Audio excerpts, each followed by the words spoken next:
Yes, reka nongere gusubiza ngo n'ikaze rero kuri wowe wahisemo kuzajya urubana natwe gatanu kandi niba ari irya mbere rero nawe ugiye kubana natwe ndagusaba gukanda kuri subscribe ndetse ukore no kukazagera kugira ngo tujye tubana umunsi ku munsi ndetse n'inkuru tuzajya dushyiraho izajye ihita kugeraho gatanu kandi umunsi rero tugiye kuba twagaruka ku makuru yatunguye abanyarwanda benshi kandi n'amakuru rwose ababaje natwe ariko tugera muri aka kanya kwitwa Pastor Mpyisi rero ngo yaje kuba yatabwa muri yombi. Reka tugaruke rero ko ya makuru mu buryo murambuye ndetse tunayave imuzi n'umuzingo kugira ngo nawe usobanukirwe byinshi kurushaho. Rero wowe wahisemo kubana natwe uri w'agaciro kandi wahisemo neza ndetse waciye ukubiri no kubura amakuru yizewe kandi amakuru abacukumbuye ndetse asesenguranwe ubuhanga abavugwa hano mu Rwanda, muri Afurika ndetse no ku isi yose ndetse no muri entertainment tugenda tuyakugarukiraho gatanu kandi mu bintu byinshi bigiye bitandukanye. Rero tugenda tukugezaho amakuru avugwa hose mu isi. Rero uyu munsi dufite amakuru atari meza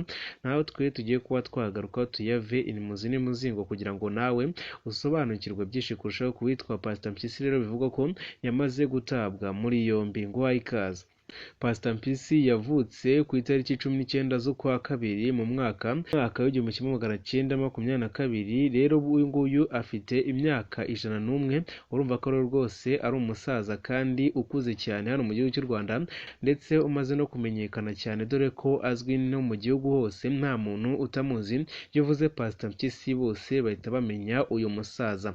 Ni umusaza rero wuzuye amavuta ndetse dore ko ari umusaza ukunda kuramya Imana dore ko n'ubundi asanzwe ari umupasiteri. Yavukiye i Nyanza ku ngoma y'umwami Yuhi wa gatanu Musinga. Urumva ko rwose ari uwa kera cyane uyu musaza ariko akaba azwi cyane ndetse akaba afite n'amateka menshi. Yashatse umugore mu mwaka w'1944 afite abana 8. Urumva ko rwose ari umunyabigwi kandi rwose ari umusaza ukuze cyane kandi akaba agikomeye, ukaba ubona ko rwose agifite agatege ndetse amaze no gukundwa n'abanyarwanda benshi dore ko yamaze kwigarurira imitima yabo migani agenda akora kuri YouTube channel zigiye zitandukanye. Ni umwe mu basaza bakunzwe cyane hano mu gihugu cy'u Rwanda kandi ugira amagambo ndetse yo gutebya cyane, ni nacyo abantu bamukundira. Kuri uyu munsi rero biravuga ko ngo yamaze gutabwa muri yombi.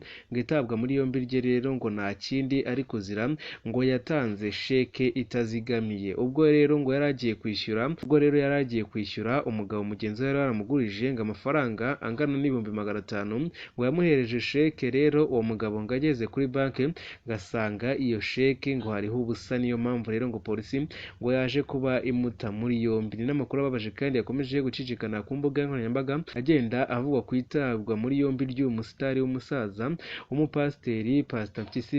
Rero bivugwa ko yamaze gutabwa muri yombi. Twakomeje rero gucukumbura aya makuru turashakisha tuza gusanga rero Pastor Mpyisi n'ubundi atigeze afungwa ahubwo ari umuntu waje kuba yabitangaza. Uwo muntu rero waje kuba yatangaza ko Pastor Mpyisi yatawe muri yombi ndetse azira icyo cyaha. Biravuga ko ahubwo ari we uri gukurikiranwa n'inzego z'ubugenzacyaha RIB zivuga ko yari ugusebya Pastor Mpyisi kandi abeshya abaturage dore ko bamukunda cyane. Natwe rero n'amakuru make cyane ariko tugera muri aka kanya rwose yakomeje gucicikana ku mbuga nkoranyambaga dore ko ari amakuru yaciye ururondogoro hano mu gihugu cy'u Rwanda. Bivugwa ko rwose Pastor Mpyisi yamaze gutabwa muri yombi. Abantu rero bakomeje kwibaza bati ese muri Pastor Mpyisi yaba yazize iki?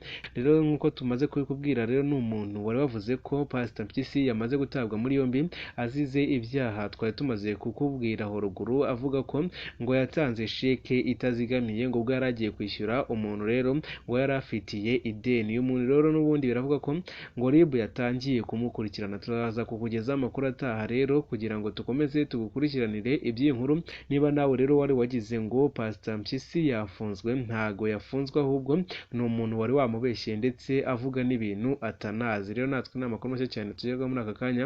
Ukomeze kugira ibihe byiza ariko gusa niba ari irya mbere warubanye natwe kanda kuri subscribe ndetse ukandi no kukazogera kugira ngo tujye tubana umunsi ku munsi. Imana ikomeze kubana nawe. Hasta la vista. Ciao ciao.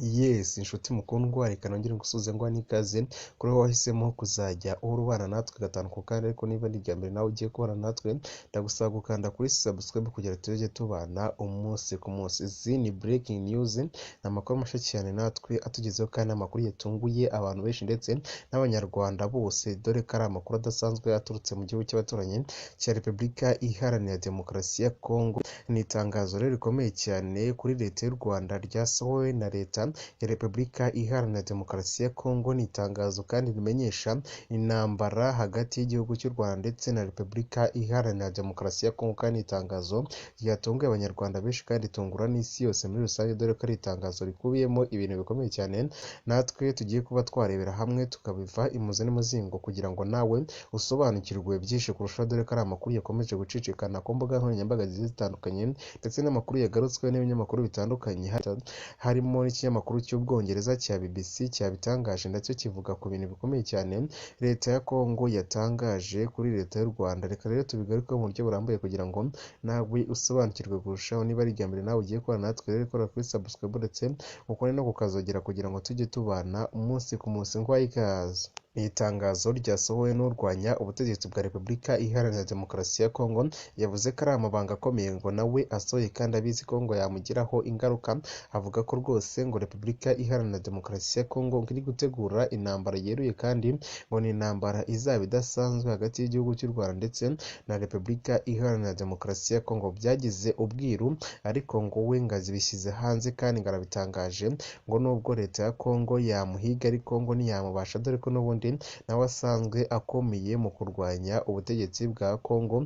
Avuga ko aribwo bwikurira intambara ndetse n'ubutegetsi buriho bwa Kongo aribwo bukomeza gutuma abaturage babipfiramo kandi bagakomeza no kubibarabariramo, mu gihe abanyapolitike baho ngo bakomeza gukira bagatumbagira kurusha n'ikindi gihe, ariko abaturage bo bagakomeza gukena kurushaho. Rero yavuze ko ngo iki gihugu cya Kongo kiri gutegura intambara hagati y'igihugu cy'u Rwanda.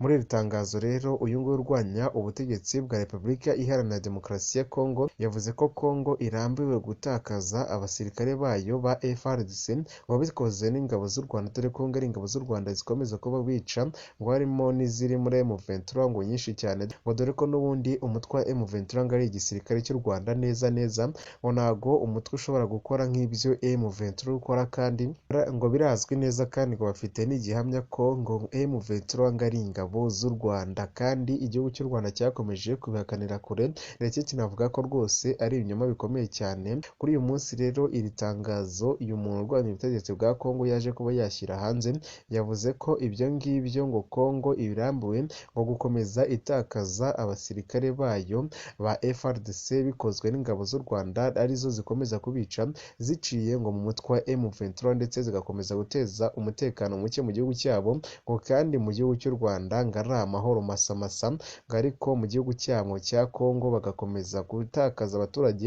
ngo ndetse no gutakaza ingabo nyinshi z'igihugu. Yavuze ko kandi ibyo Kongo ngo ibirambiwe bagomba kugira